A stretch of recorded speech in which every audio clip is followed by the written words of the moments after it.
Selamat pagi kepada Pak Agus dan teman-teman yang lainnya. Perkenalkan, saya Miguel Saputracan. Dalam video kali ini, saya akan mempresentasikan tentang pembangkit listrik tenaga uap untuk masyarakat Koba, Kabupaten Asmat, Papua Selatan.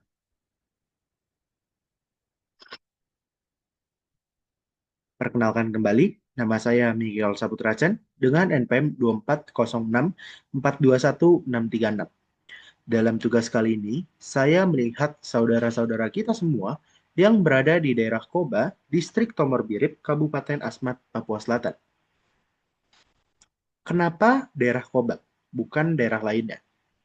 Dalam pengalaman saya, melihat salah satu video atau vlog YouTube seorang reviewer dalam mengunjungi daerah Papua, saya melihat atau memention sebuah daerah yang dimana dikelilingi oleh perairan, yakni daerah tersebut merupakan daerah Koba yang berada tepatnya di distrik Tomor Birip, Kabupaten Asmat, Papua Selatan.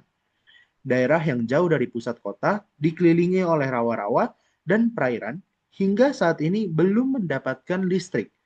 Saat malam tiba, sebagian warga hanya mengandalkan lampu minyak atau genset kecil yang tidak selalu menyala karena bahan bakar yang sulit didapat. Berbekal dengan menonton video tersebut, saat mengunjungi Papua, saya mengetahui bahwasanya di daerah Papua sana masih banyak sekali yang belum mendapatkan listrik. Berikut ini juga saya tampilkan di sebelah kanan slide, terdapat letak geografis daerah Koba. Yang berwarna biru merupakan alur atau jalur perairan, jalur rawa-rawa yang mengelilingi daerah Koba. Berikut ini juga saya tampilkan link terkait informasi-informasi yang saya dapatkan di dalam presentasi kali ini. Jadi, di presentasi kali ini, saya tidak asal saja mendapatkan informasi tersebut. Tapi berbekal dari video tersebut, saya mengetahui berapa jumlah penduduk di sana, berapa kiranya kebutuhan di sana, atau bagaimana geografis di sana. Ini salah satu contoh foto yang berada di sebelah kiri bawah. Ini adalah yang jalur masuk ke dalam daerah Koba, yakni jalur air, dikarenakan di daerah tersebut belum memiliki jalur darat. Desa Koba berada di distrik Tomor Birip, Kabupaten Asmat, Provinsi Papua Selatan. Wilayah ini dikelilingi rawa dan sungai, sehingga akses transportasi hanya dapat ditempuh melalui jalur air. Kondisi geografis yang sulit membuat pasokan logistik dan bahan bakar sering terkendala. Sebagian besar warga Koba bekerja sebagai nelayan, petani lahan kering, dan pengrajin lokal. Hingga kini jaringan listrik dari PLN belum menjangkau desa tersebut secara menyeluruh. Warga hanya mengandalkan lampu minyak, tanah, atau genset kecil yang menyala terbatas karena bahan bakar yang sangat sulit.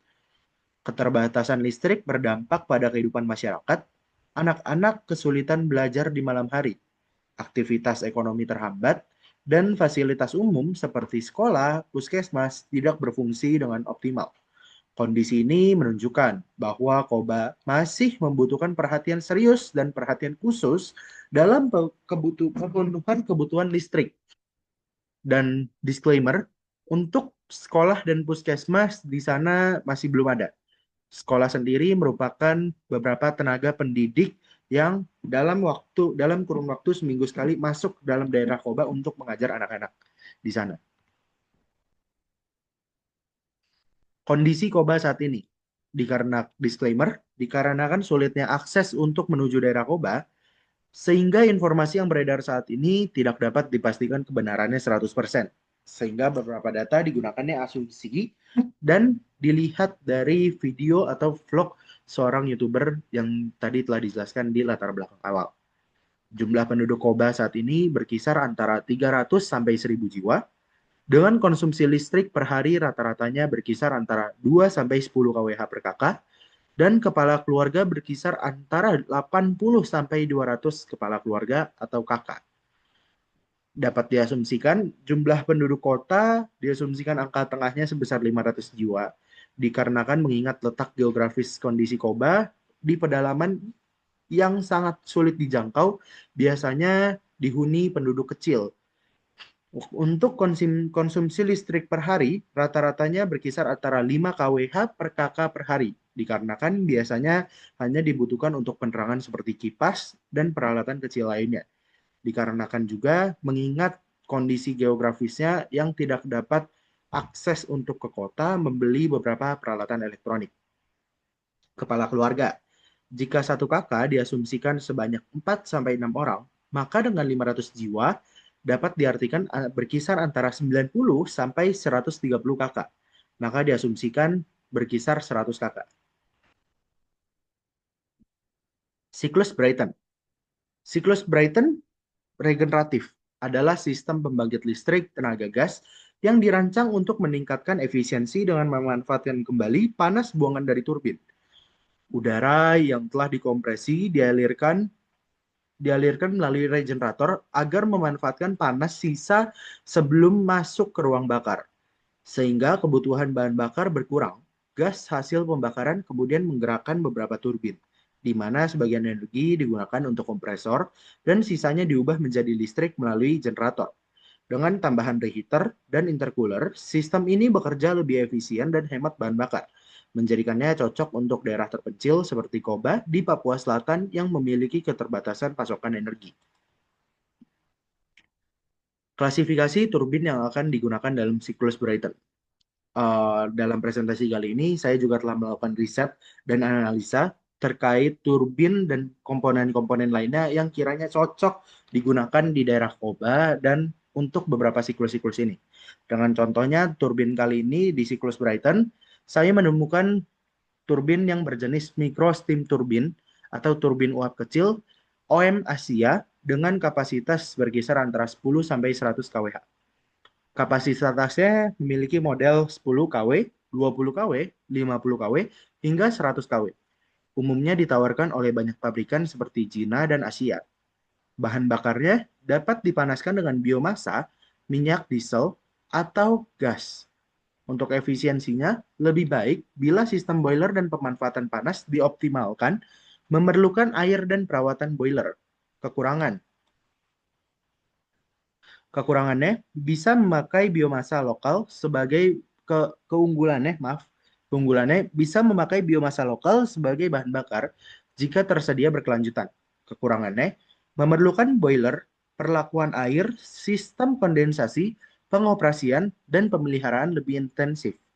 Kecocokannya berpotensial ditempatkan di Koba karena terdapat akses air untuk sistem kondensor. Kompresornya.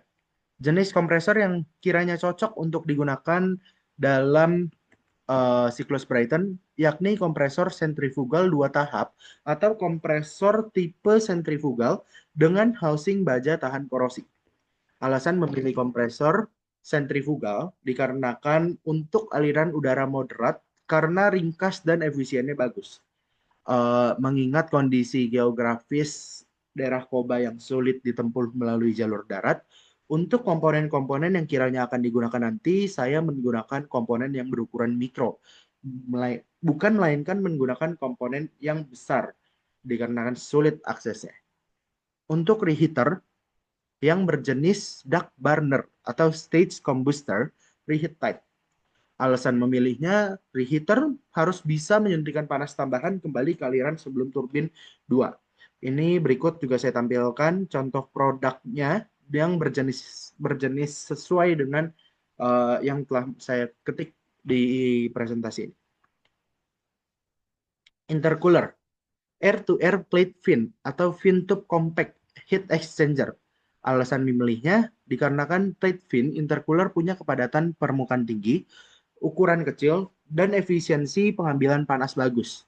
Ini fotonya hanya berupa imajinasi untuk intercooler dan regenerator, dikarenakan yang aslinya sulit untuk didapatkan fotonya. Untuk regenerator, saya memilih plate fin atau keramik plate fin recuperator, dikarenakan suhu buangan yang tinggi, recuperator tipe plate fin keramik atau high alloy sangat efisien dan tahan panas. Ya, ini saya tampilkan diagram skemanya siklus Brighton. Untuk PLTU saat ini, saya gunakan turbin yang berkapasitas 50 kWh. Digunakannya dua buah turbin, sehingga kurang lebih dalam 1 jam dapat memperoleh sebesar 100 kWh. Untuk memenuhi kebutuhan masyarakat Koba yang membutuhkan listrik sebesar 500 kWh per hari, maka PLTU akan bekerja sehari sebanyak 5 jam saja. Berikut juga saya tampilkan di sebelah kiri diagram skema siklus Brighton-nya. Yang pertama, aliran udara masuk ke dalam kompresor 1.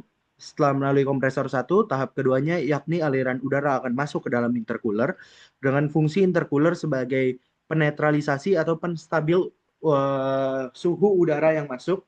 Selanjutnya, udara akan masuk ke dalam kompresor kedua. Dalam kompresor kedua, udara akan didorong untuk masuk ke dalam regenerator.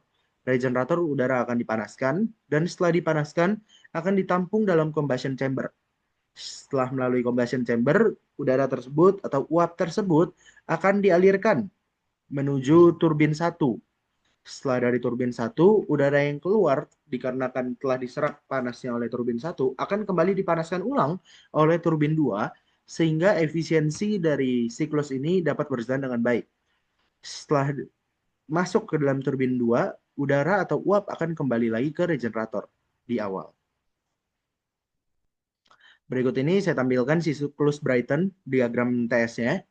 Saya asumsikan soal ini T1, temperature 1 yang terletak di sini sebesar 400 Kelvin, T6, temperature 6 di turbin temperature yang akan masuk ke dalam turbin sebesar 1400 Kelvin dengan pressure rasionya sebesar 8, efisiensi turbinnya sebesar 80%, efisiensi kompresor sebesar 80%, regenerator effectiveness-nya sebesar 80% atau E sama dengan 0,80. Ya, ini perhitungannya. T1 sebesar 400 Kelvin dan T6 sebesar 1400 Kelvin. Dikarenakan telah mengetahui T1 dan T6, kita cukup perlu mencari nilai T2 dengan T7. Dikarenakan T6 sama seperti T8, T7 sama seperti T9, T2 sama dengan seperti T4, T1 sama dengan seperti T3. Balik lagi. Nah, jadi udara tadi yang pertama masuk dari kompresor 1, dia akan masuk, suhunya akan naik ke intercooler atau lebih stabil lah. Dari intercooler akan kembali lagi turun ke kompresor 2. Dari kompresor 2 dia akan naik ke regenerator. Dari regenerator dia akan dialirkan ke combustion chamber atau turbin di titik 6. Setelah di titik 6 udara telah turun dan dipanaskan kembali dengan menggunakan reheater dari titik 7 dipanaskan kembali menuju titik 8 di turbin kedua. Dari turbin kedua dia akan turun kembali sampai kembali lagi ke titik awal. Di titik 9 ini merupakan regeneratornya. Ya. T1 sebesar 400 Kelvin. Dengan mengetahui T1 sebesar 400 Kelvin, kita dapat melihat di tabel, yakni nilai H1-nya sebesar 95,53 dan nilai PR-nya sebesar 0,4858. Setelah mengetahui nilai T1, maka kita telah mengetahui juga nilai T3 dan mengetahui juga nilai dan telah mengetahui juga nilai T3. Dikarenakan telah mengetahui nilai T1 dan T3, selanjutnya kita akan mencoba untuk mencari nilai T8 terlebih dahulu. Dikarenakan telah mengetahui nilai T6 sebesar 1400 Kelvin, dapat dilihat di tabel, hanya tersebut sebesar 342,90 BTU per LBM, PR-nya atau pressure ratio-nya sebesar 42,88, maka kita dapat melihat nilai T2, T4, T7, dan T9 atau hanya menggunakan pressure ratio yang telah diketahui sebesar nilainya 6. Maaf, di sini ada salah tulis nilainya 6. Pressure ratio-nya bernilai 6 sehingga menggunakan rumus P2 per P1 sama dengan pressure ratio 2 per pressure ratio 1 didapatkannya nilai P2, tekanannya P2. Dengan telah mengetahui nilai tekanan P2, kita bisa mencari nilai T2. Di sini nilai tekanan P2 sebesar 2,91. Dikarenakan di tabel harus melakukan interpolasi, saya ambil nilai yang mendekati, yakni sebesar 680 Kelvin, dengan H2-nya sebesar 162,73. Maka dengan telah mengetahui nilai T2, kita juga telah mengetahui nilai T4.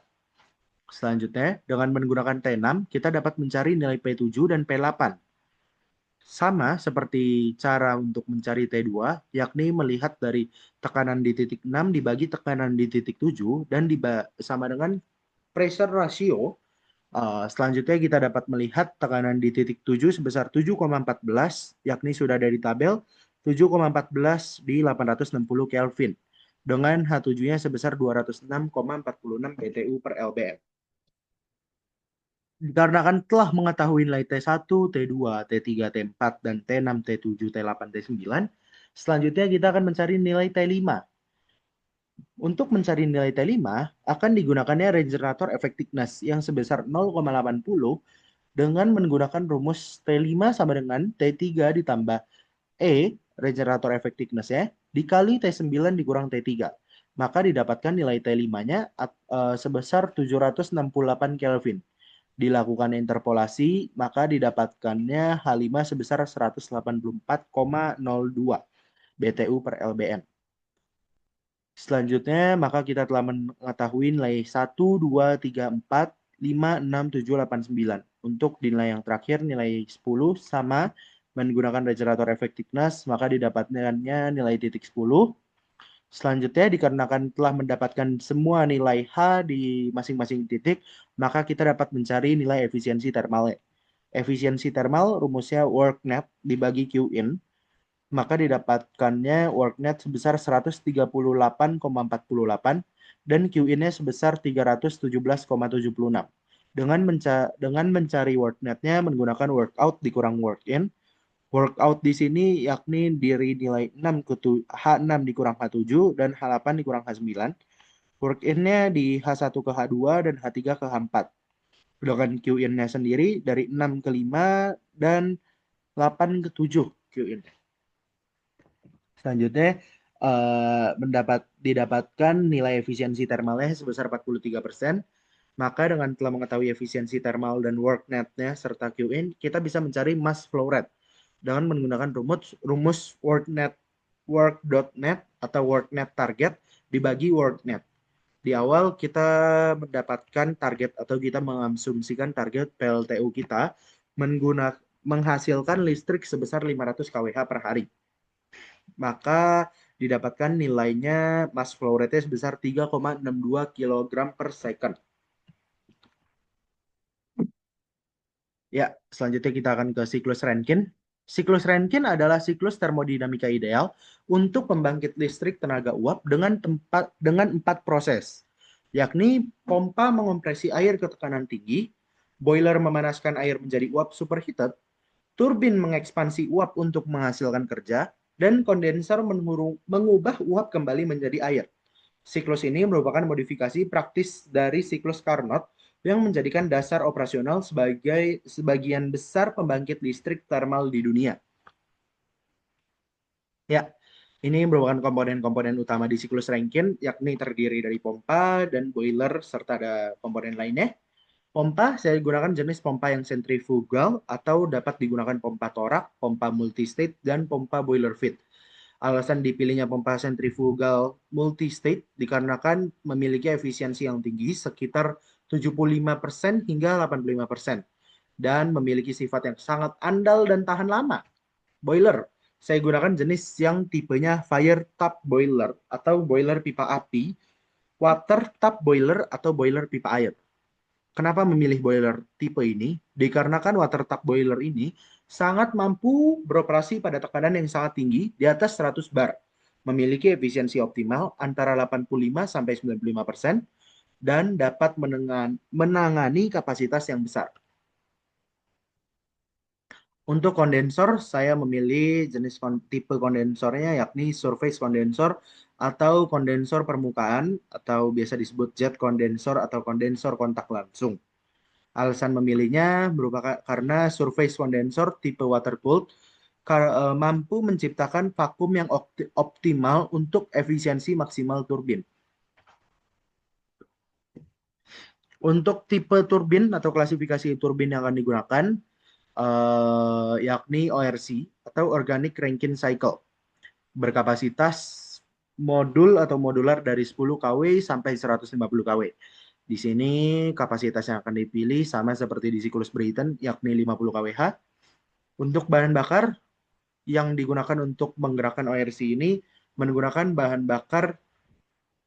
bakar yang cocok untuk panas bertemperatur relatif rendah atau sisa panas mesin, biomasa gasifikasi atau sisa panas proses.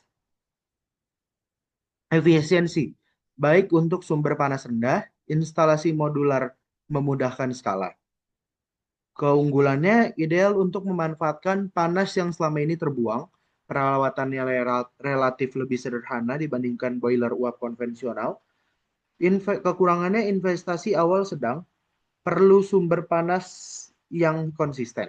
Kecocokannya sangat menarik bila ada potensi biomasa terkelola, seperti limbah kayu, sisa perikanan terbakar, atau jika dipasangkan dengan genset untuk menangkap panas buang.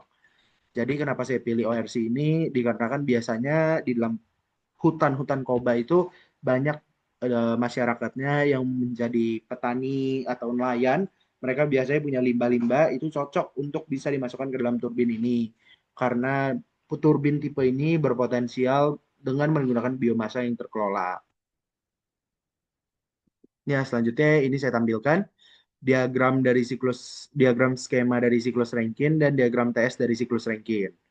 Sama seperti di siklus Brayton, saya gunakan PLTU ini saya gunakan turbin yang berkapasitas 50 kWh dan digunakannya dua buah turbin sehingga dalam 1 jam diperoleh berkisaran antara 100 kWh dan PLTU ini diperkirakan sehari hanya bekerja sebanyak 5 jam saja untuk memenuhi kebutuhan listrik daerah Koba. Jadi tahapan yang pertama yakni udara masuk melalui kondensor. Setelah dari kondensor, udara akan dipompa agar tekanannya lebih tinggi, akan masuk melalui boiler. Suhu udara yang masuk dari boiler akan dipanaskan, atau air yang masuk ke dalam boiler akan dipanaskan. Setelah itu air yang keluar dari boiler atau uap yang keluar dari boiler akan menuju high pressure turbin pertama. Terus setelah dari high pressure turbin pertama, dia akan menghasilkan listrik dan udara atau air yang telah keluar dari high pressure turbin pertama akan kembali di reheat terulang di boiler dan setelah di reheat terulang dari boiler, dia akan kembali lagi masuk ke dalam low pressure turbin. Kenapa di sini high pressure turbin dan low pressure turbin? Dikarenakan tekanannya sudah berbeda. Tekanan yang pertama sangat tinggi karena dipompa dan setelah keluar tekanannya agak turun atau menurun sehingga tekanan di turbin kedua low pressure. Setelah melalui turbin kedua, udara atau air akan dibuang kembali ke kondenser. Ini saya tampilkan di diagram TS-nya. Tahapan satu yakni tadi kondenser ke pump. Setelah itu dia akan mengalir ke boiler. Boiler akan mengalir ke turbin. Setelah dari turbin dia akan turun suhunya ke titik 4 ini. Dari titik 4 dia akan dipanaskan kembali, di heat terulang. Menuju lagi naik ke titik 5 suhunya dan kembali dari titik 5 akan turun kembali ke titik 6. Ya, sama seperti di siklus Brayton, saya asumsikan soalnya dengan P1 sebesar 8.000 kPa, kilopascal, P2 sebesar 3.500 kilopascal, P4 sebesar 10 kilopascal, T1 sebesar 700 Celcius, T3 sebesar 700 Celcius, dan work net targetnya sebesar 500 kWh. Di sini kita dapat melihat hitungannya di titik satu inlet turbin HP-nya inlet turbin high power-nya itu dia di 8.000 kPa atau setara 8.000 megapascal dengan 700 Celcius, maka bisa mendapatkan nilai H, S, dan V. Dengan melihat dari tabel ini, kita bisa mengetahui 8.000 kilopascal ini setara di H-nya itu 3720 kilojoule per kilogram dan di S-nya 705 kilojoule per kilogram Kelvin dan di V-nya sebesar 29 kubik per kilogram. Di titik 2 setelah terjadi ekspansi isentropik ke 3.500 kilopascal, kita bisa menghitung atau kita bisa melakukan interpolasi sama entropi S1 sama dengan S2. Dikarenakan S1 sama dengan S2-nya sama, kita dapat mencari nilai H2 dan V2 dengan melakukan interpolasi, maka didapatkan nilainya sebesar 3.300 kilojoule per kilogram nilai H-nya dan nilai U-nya sebesar 0,045 meter kubik per kilogram. Selanjutnya di titik 3, titik tiga itu turbin setelah dia pertama kali apa di maaf ini terjadi typo di titik 5 setelah di reheat 3.500 kilopascal atau 700 derajat Celcius di inlet turbin low pressure H3-nya sama dengan 3.710 kilojoule per kilogram. S3-nya sebesar 7,15 kilojoule per kilogram, F3-nya sebesar 0,030 meter kubik per kilogram. Angka-angka ini didapatkan dari tabel dengan H3 3710 itu dari 3.500 kilopascal didapatkan hanya 3.710 kilojoule per kilogram. Ini didapatkannya dari tabel uap superheated. Dan untuk nilai S dan V-nya sama didapatkan dari tabel sebesar S-nya 715 kilojoule per kilogram Kelvin, V-nya sebesar 30 meter kubik per kilogram. Untuk di titik selanjutnya, di titik low pressure ke P4-nya yang ke P6-nya berkisar antara 10 kilopascal, yakni terjadinya isentropik. Dari entropi S4 sama dengan S5 sama dengan S6 dikarenakan campuran jenuh pada 10 kilopascal diperoleh fraksi uapnya X4-nya mendekati 0,98. Maka didapatkan nilai H4 sama dengan 2,2530 dan V4-nya 14,4 meter kubik kali kilogram. Angka ini didapatkan dengan menghitung fraksi uapnya X4 yakni 0,98. Dan selanjutnya kita dapat menghitung nilai H4 dan F4, yakni H4-nya itu dapat diketahui nilainya 2,530 kilojoule per kilogram, V4-nya 14,4 meter kubik per kilogram. Untuk selanjutnya, titik jenuh di kondensornya yang sebesar 10 kilopascal, ini berkisar antara di titik 6 ke titik 1. Itu kita dapat menghitung HF itu 10 kilopascal, maka didapatkannya 191 kilojoule per kilogram. Dan 10 kilopascal, maka didapatkannya UF-nya itu sebesar 0,00101 meter kubik per kilogram. Selanjutnya setelah pompa ke titik 8 MPa kembali di titik 6, kerja pompa ideal menjadi W pump-nya itu sama dengan V5 sama dengan P1 dikurang P4, maka W pump-nya itu sama dengan 0,00101 dikali 8.000 dikurang 10, itu untuk mencari W pump-nya, dan kita juga mencari nilai titik di H6-nya sebesar 199,1 kilojoule per kilogram dari nilai H5 ditambah W pump. Web pump, setelah mendapatkan web pump, kita bisa melihat kerja turbinnya. Well, kita melihat W turbinnya, yakni H1 dikurang H2, 3720 dikurang 330, maka didapatkannya 420 kilojoule per kilogram. Selanjutnya, low pressure turbinnya yang berkisar H5 dikurang H4, itu di 3720 dikurang 2530, yakni 1180 kilojoule per kilogram. Dengan mendapatkan total kerja turbinnya, W turbin sama dengan 420 ditambah 1180, yakni sebesar 1600 kilojoule per kilogram. Setelah itu kita dapat menghitung nilai kerja pompanya, yakni W pom, itu nilainya 8,07 kilojoule per kilogram. Dari mana mendapatkan W pomnya? Itu tadi yang telah dihitung dari 0,00101 dikali 8.000 dikurang 10 nilai tekanannya. Selanjutnya kita menghitung work net-nya. Work net-nya yakni work turbine dikurang work pump. Maka didapatkan nilai work net-nya 1.591,93 kJ per kilogram. Setelah mendapatkan work net, maka kita akan mencari Q-in. Q-in yakni didapatkan dari H1 dikurang H6 dan H3 dikurang H2. Maka didapatkan Q-in-nya sebesar 3.930,9 kJ per kilogram. Untuk mencari nilai efisiensi thermalnya, work net dibagi dengan Q-in, maka didapatkan efisiensi thermalnya sebesar 40,5%. Dan untuk mencari nilai laju massa yang dibutuhkan atau mass flow rate-nya, itu menggunakan cara atau rumus work net yang targetnya dibagi work net yang didapatkan, maka kita dapat melihat laju massa yang dibutuhkannya sebesar 0,314 kg per second. Selanjutnya kita akan membahas siklus combine. Siklus combine atau siklus gabungan merupakan sistem pembangkit listrik yang mengombinasikan dua siklus termodinamika, yaitu siklus Brayton dan siklus Rankine. Guna meningkatkan pemanfaatan energi panas dari bahan bakar secara optimal, dalam sistem ini, gas buang dari turbin gas yang masih memiliki temperature tinggi dimanfaatkan kembali untuk menghasilkan uap melalui heat recovery sistem generator.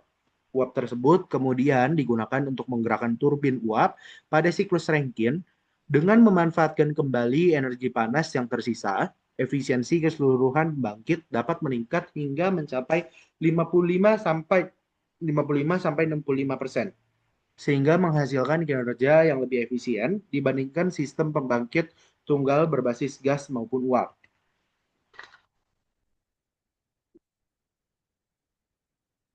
Berikut ini saya tampilkan diagram skema dari siklus combine dan diagram tes dari siklus combine juga.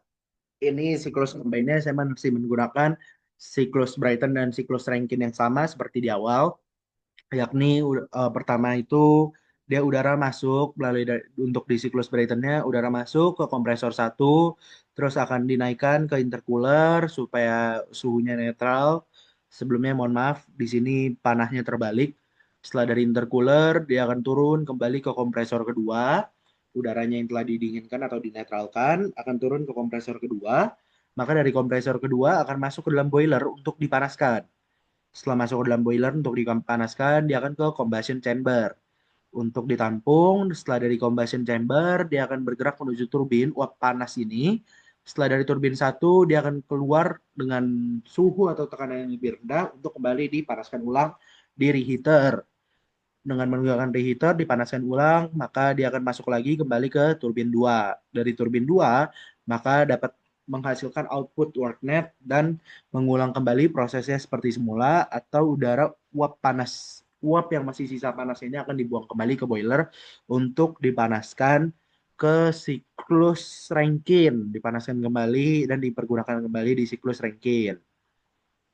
Untuk pertama di siklus Rankine dia dari kondensor, air in, udara masuk ke dalam kondensor, maka tekanan akan dipompa oleh pompa dan masuk ke dalam boiler sehingga uap atau air tersebut menjadi panas.